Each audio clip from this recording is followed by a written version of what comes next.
গতকাল থেকে আপনারা আপনাদের জীবন জীবিকা বাঁচানোর জন্য এখানে ছিলেন। আমরা স্পষ্টভাবে যারা প্রশাসক রয়েছেন, রেলের আধিকারিক আছেন, সবাইকে একটা কথাই বলতে চাই, এখানে যে মানুষ রয়েছেন তারা প্রত্যেকে ভোট দেন, তারাই আপনাকে ভোট দিয়ে মুখ্যমন্ত্রী বানিয়েছেন। যাদের ভোটে জিতলেন তাদের পেটে লাথি মারবেন না। এখানে যারা বসে আছেন তারা কেউ চুরি করেননি, ডাকাতি করেননি। আমি যখন কলেজে যেতাম আমার মনে আছে রাত্রিবেলা যখন ফিরতে রাত হয়ে যেত, এখানে হকার ভাইয়েরা আছেন বলে, হকার দিদিরা আছেন বলে মনের মধ্যে একটু শান্তি থাকতো যে আমার যদি কোনো অসুবিধা হয় আমি জানি আমার হকার দিদিরা আছে, এখানে হকার ভাইদের দোকানদার রয়েছে, আমি সেখানে গিয়ে সাহায্য চাইতে পারবো। অনেকে এরকম রয়েছেন কাজে যেতে গিয়ে অসুস্থ হয়ে পড়েছেন, পাশের লোক সাহায্য করেনি, যে দোকান দেয় সেই দোকানদার এসে জল দিয়ে তাকে সাবধানে বাড়ি পৌঁছে দিয়েছে। এরকম ঘটনাও এখানে আছে। আমরা মনে করি স্টেশন হোক, রাস্তা হোক, সেগুলো সমস্ত মানুষের সমষ্টিগত তার উপরে অধিকার রয়েছে। সব মানুষ একসাথে সেই জায়গাটাকে বানান, তার ইনফ্রাস্ট্রাকচার তৈরি করেন। পুনর্বাসন ছাড়া মানুষের পেটে লাথি মারা যাবে না। ঠিক বলছি আমি? আমরা কেউ চুরি করার অনুমতি চাইছি না, ডাকাতি করার অনুমতি চাইছি না। আপনারা বলছেন আপনারা রেল লাইন বাড়াবেন, স্টেশন ভালো করবেন, খুব ভালো কথা, কিন্তু সেই সুন্দর ঝকঝক স্টেশনে শুধু কি 100 টাকা দামের খাবার পাওয়া যাবে, না গরিব যে মানুষটা ট্রেনে করে যায় তার জন্য 10 টাকার একটা হকার ভাইয়েরও দোকান থাকবে? এই প্রশ্নের উত্তর আপনাদের দিতে হবে। আপনারা বলছেন সোনার বাংলা বানাবেন, সেই সোনার বাংলায় খালি বড় লোকরাই থাকবে, নাকি এই যে সাধারণ খেটে খাওয়া মানুষরা রয়েছেন যারা মাথার ঘাম পায়ে ফেলে কাজ করেন তারা থাকবেন? এই প্রশ্নের উত্তর আপনাদের দিতে হবে। আর অনেকে বলছেন আমরা যখনই হকারদের পাশে দাঁড়াচ্ছি, অনেকে লিখছেন, ফেসবুকে লিখছেন যে ইল্লিগাল জায়গা দখল করে এরা বসে আছেন, এদের উঠিয়ে দেওয়া উচিত, তুলে দেওয়া উচিত।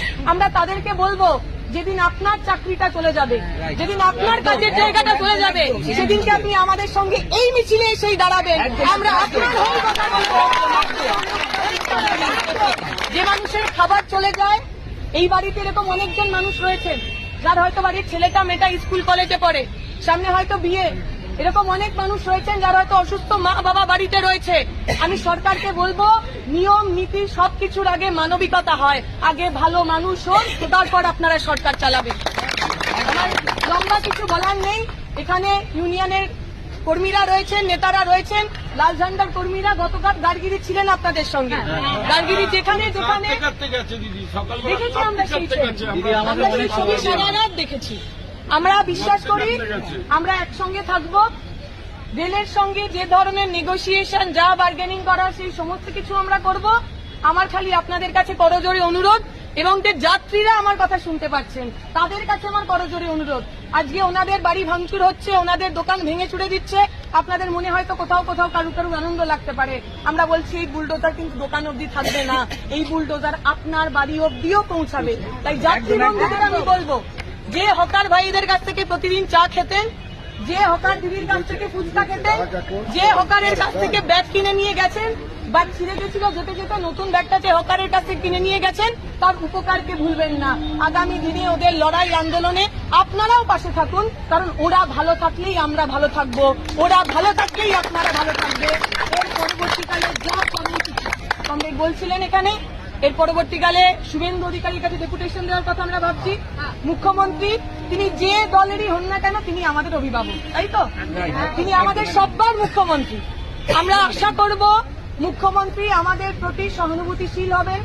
আপনারা সবাই যখন মুখ্যমন্ত্রীর সঙ্গে দেখা করতে যাবেন, আমরা এইটুকু কথা বলতে পারি, এইটুকু কথা দিতে পারি, আপনাদের এই মিছিলে আমরাও থাকবো, আপনাদের সঙ্গে থাকবো, কাজ মিলিয়ে থাকবো। আর যে পুলিশ বন্ধুরা আমাদের কথা শুনছেন, আমাদের ভিডিও রেকর্ড করছেন, আমি খালি আপনাদেরকেও অনুরোধ করব, ডান্ডাটা মারার আগে, বুলডোজারটা চালানোর আগে একবার এই মানুষগুলোর মুখের দিকে তাকাবেন। ওর আর আপনার মধ্যে কিন্তু কোনো পার্থক্য নেই। ও খেটে কাজ করে, আপনিও খেটে কাজ করেন। ভালো পুলিশ হবেন, ভালো প্রশাসনের লোক হবেন, কিন্তু তার আগে একটুখানি মনুষ্যত্ববোধ, মানবতা বোধটা রাখবেন। এখানে যে লোকগুলো রয়েছে তারা কেউ ডাকাত নয়, কেউ চোর নয়, কেউ গুন্ডা নয়। আপনার সঙ্গে তারা মারামারি করতে আসেনি, নিজের জীবন জীবিকা কেড়ে নিচ্ছে কেউ কেউ, তাদেরকে বাঁচাতে এসেছে। আমি আপনাদের কাছে অনুরোধ করব, হাত জোর করে অনুরোধ করব, এদের মানুষ হিসাবে ট্রিট করবেন। এটুকু বলেই আগামী দিনে আপনাদের লড়াই আন্দোলন সংগ্রামে আমরা মাথা উঁচু করে আপনাদের পাশে থাকবো। এটুকু বলে আমার কথা শেষ করছি। কিন্তু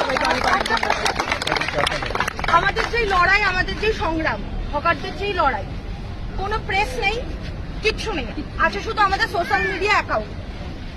তো আমাদের এই লড়াইটাকে আমরা কিভাবে ছড়াবো যাতে তার চোখে আমরা আঙুল দিয়ে দেখিয়ে দিতে পারি যে আমাদের পেটে, যাদের পেটে লাথ মারা হয়েছে তাদের পেটটা চলছে না, তাদের বড় বড় কথায় আমাদের সোনার বাংলা করবে না। এই যে আমাদের কিভাবে সবার এটা হাতে করবো? যে ফোনগুলো রয়েছে, এই ফোনগুলোই আমাদের অস্ত্র। আমাদের গুলি নেই, বন্দুক নেই, এই ফোনগুলোই আমাদের অস্ত্র। আমি বিশ্বাস করি আমরা যদি সবাই মিলে, আমাদের পরিবারের লোক, পাশের লোক, সবাইকে যদি আমাদের কন্টেন্ট শেয়ার করাতে পারি, আমাদের কথাগুলো বেশি বেশি করে বলতে পারি, কালকে বাপ বাপ করে বড় বড় মিডিয়া হাউসও আপনাদের কাছে আসতে বাধ্য হবে। কারণ এর চাইতে আর বড় কোনো শক্তি হয় না, মানুষের চাইতে আর কোনো বড় শক্তি হয় না।